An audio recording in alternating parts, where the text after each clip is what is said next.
Vamos a continuar con el tema de las armaduras. Vamos a ver ahora las hipótesis de diseño para armaduras. En primer lugar, las cargas siempre se aplican en los nodos. En general se desprecia el peso de las barras. Si el peso de las barras no puede ser despreciado, se añade la mitad del peso de cada barra en cada uno de sus nodos. Es decir, vamos a ver esta armadura. Fíjense que las únicas fuerzas aplicadas están aplicadas en nodos. No hay fuerzas, por ejemplo, aquí a la mitad de una barra. Vamos a suponer que esta barra GH tenga un peso que no es despreciable. Entonces ese peso sería una fuerza distribuida a lo largo de toda la barra que al final se podría simplificar en una única fuerza en algún punto, probablemente en la mitad. Bueno, para efectos de la armadura lo que haríamos es que esa fuerza la dividiríamos entre dos, ese peso se dividiría entre dos y se distribuiría la mitad para acá y la mitad para acá. Eso es lo que se haría si se quisiera considerar el peso de los elementos de la armadura. En segundo lugar, los elementos están unidos entre sí mediante pasadores lisos. Es decir, si yo hago el diagrama de cuerpo libre de cada uno de estos pasadores o de cada uno de los nodos, no van a aparecer momentos. Solamente van a aparecer las reacciones causadas por las barras y las fuerzas externas que estén aplicadas en ellas. Fíjense que aquí, en el mismo diagrama de cuerpo libre, yo ya generé la tercera conclusión, que es que debido a las hipótesis 1 y 2, los elementos de la armadura trabajarán como barras ideales, es decir, solo axialmente, ya sea tracción o compresión. Ya vimos anteriormente que si tenemos una barra que esté cargada solamente en sus extremos, no tengo cargas en el intermedio, si yo tuviera aquí unas fuerzas verticales, al calcular momentos sobre un extremo, esta fuerza vertical daría 0 y al realizar la suma después en esta dirección, la suma de fuerzas, esta fuerza también daría 0, por lo que quedaría una barra cargada únicamente de manera axial. Eso ya lo estudiamos antes cuando vimos las barras ideales. En estos problemas de armaduras son barras ideales porque no están cargadas en ningún punto intermedio y los pasadores no tienen momentos. Por lo tanto, estas barras solamente van a trabajar o a tracción, como se ve aquí, o a compresión. Esto es una barra a tracción que está siendo estirada y esto es una barra a compresión que está siendo comprimida.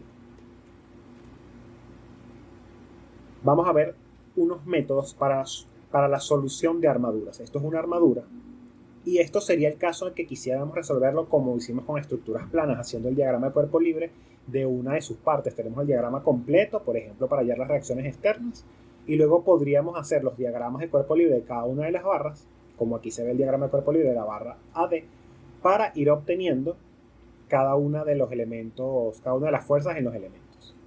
De hecho, en general, resolver una armadura significa obtener las fuerzas en sus diferentes elementos.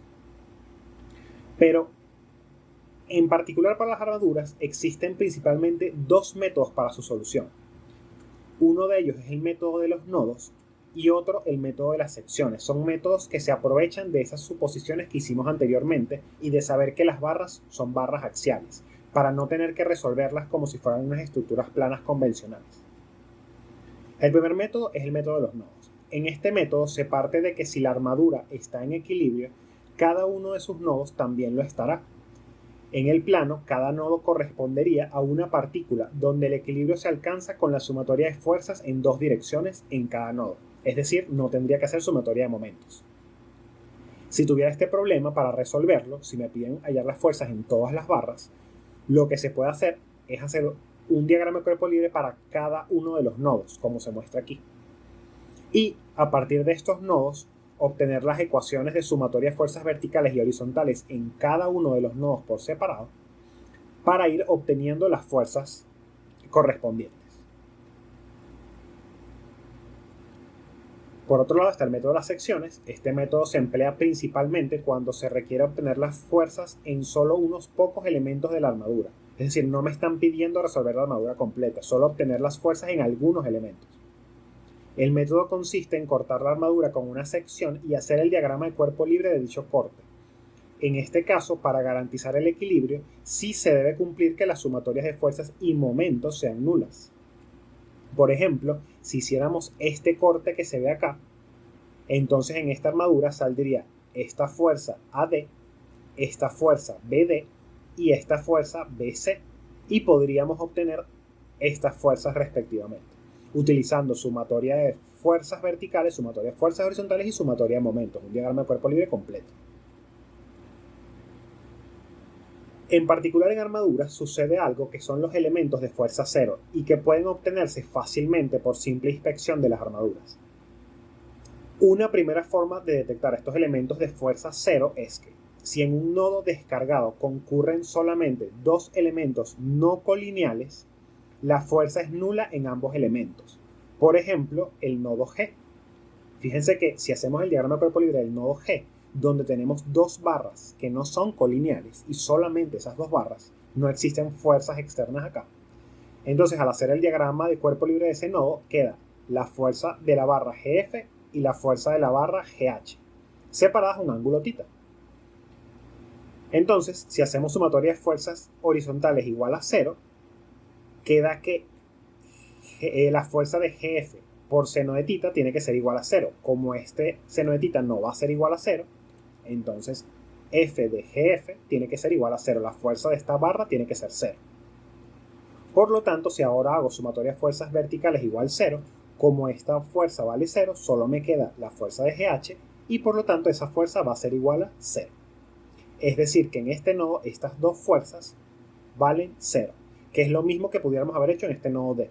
Tanto esta fuerza como esta fuerza tendrían unas fuerzas de 0.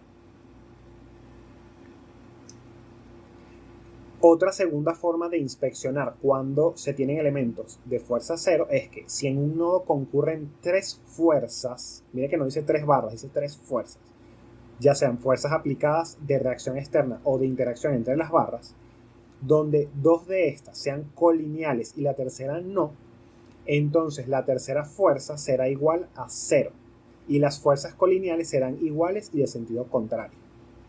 Vamos a ver, por ejemplo, el nodo B.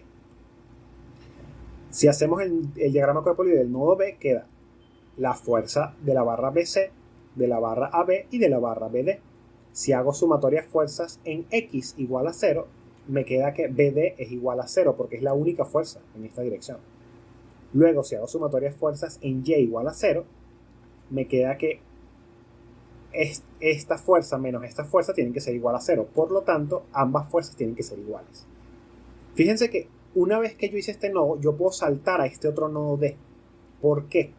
Porque cuando hago el diagrama de este nodo, me quedan estas dos barras, esta barra que tampoco sé cuánto vale ahorita, pero me queda esta barra que ya sé que vale 0, barra BD. Entonces, al hacer este diagrama de cuerpo libre, nada más me quedan tres barras, que casualmente otra vez, dos de ellas son colineales y la tercera no, a pesar de que no es perpendicular a estas dos como lo fue originalmente. Para este nodo vamos a definir un nuevo sistema de coordenadas que es que el eje Y sea para acá y el eje X sea para acá. Es decir, X va en la dirección de estas fuerzas. Si hacemos eso, podemos hacer sumatoria de fuerzas en el eje Y, es decir, en este eje que está acá, inclinado, no el eje Y convencional hacia arriba, sino este nuevo eje Y.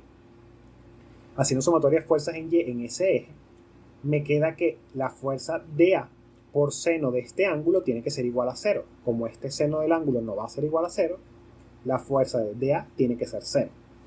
Y nuevamente, si hacemos sumatoria de fuerzas en X en este eje, la fuerza de esta barra menos la de esta barra, o al revés, si tomamos este sentido como el positivo, tiene que ser igual a 0. Por lo tanto, las fuerzas de ambas barras deben ser iguales. Estas son las referencias que se usaron para la presentación. Muchas gracias.